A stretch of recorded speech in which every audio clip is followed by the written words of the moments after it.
Hi, this is Tim of the 1916 Company. Welcome and thanks for logging on. If you love this watch, email us, tmosso@the1916company.com. It is in the description below. Your purchase and pricing email question line for inquiring about the price of this or any of our watches, tmosso@the1916company.com. Today, we discuss an America's Cup, that is sailing-themed chronograph from Tudor.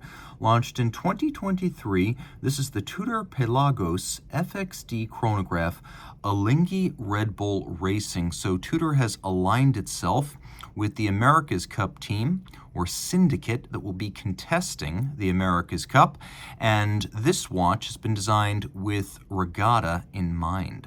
So sailing, increasingly a high-impact, high-energy sport. The yachts in the America's Cup, they are full hydrofoils and made of carbon fiber. They can exceed 55 miles per hour on the water. When you've got two of them potentially sailing towards each other, you're looking at a potential 100-mile-an-hour sailboat crash, so every second counts. What we have here is a fascinating combination of a carbon composite case, titanium crowns and bezel, and then a steel inner case for the movement and dial, plus a steel case back. So it is a tri-material machine. Now it is part of the FXD series, and this is the first Tudor Chrono with solid bar lugs right there. It's also the first Tudor use of carbon composite, so there's a lot of famous firsts. Let's take a look at the size of this watch and get a sense of it. Now it's not as heavy as you might think. Being all carbon composite and titanium, you do save quite a bit of weight.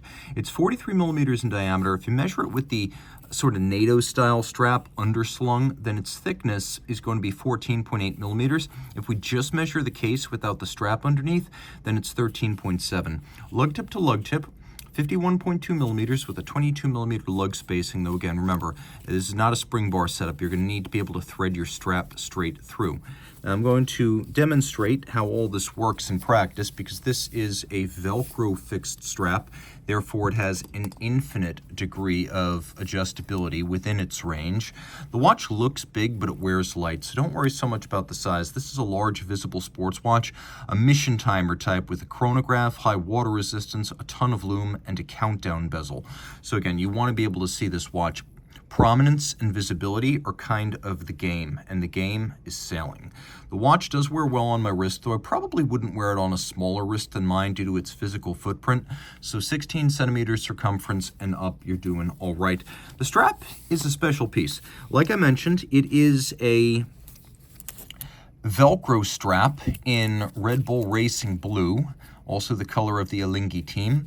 It does feature quite a bit of tenacious Velcro, and you can see this is an advanced evolution of the species. This is absolutely going to stay put. Here we have a little piece of hardware with the Tudor shield on it, some red accents. This is actually made by Julien Faure of Saint-Étienne, France, and it's made on 19th century looms. So this is an artisanal, handmade textile Velcro strap. The watch is made in Switzerland. The strap is made in France. And of course, Red Bull hails from Austria. Lots to love here. We have on the dial side, well, let's take a look at the flanks first. You can see this is a carbon composite case. It looks largely like a standard FXD, albeit with the addition of chronograph pushers. You can see all of this is matte finished.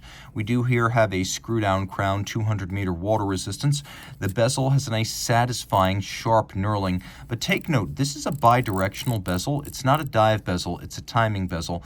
And it's not a count-up bezel like a dive watch. This is actually a countdown. You start at 60, and then you proceed towards 0. A couple other things worth mentioning. We do have a ceramic insert for scratch resistance inside of the titanium bezel. The detent is pleasing. Not always the case with a bidirectional bezel, but this one's fairly chunky and mechanical. Taking a quick look at the lume, you can see the watch features no shortage of it, and that the indices themselves are three-dimensional blocks of ceramic-based lume. They are not printed features. You can also see that the entirety of the bezel has been lumed, so you can read minute by minute the countdown from 60.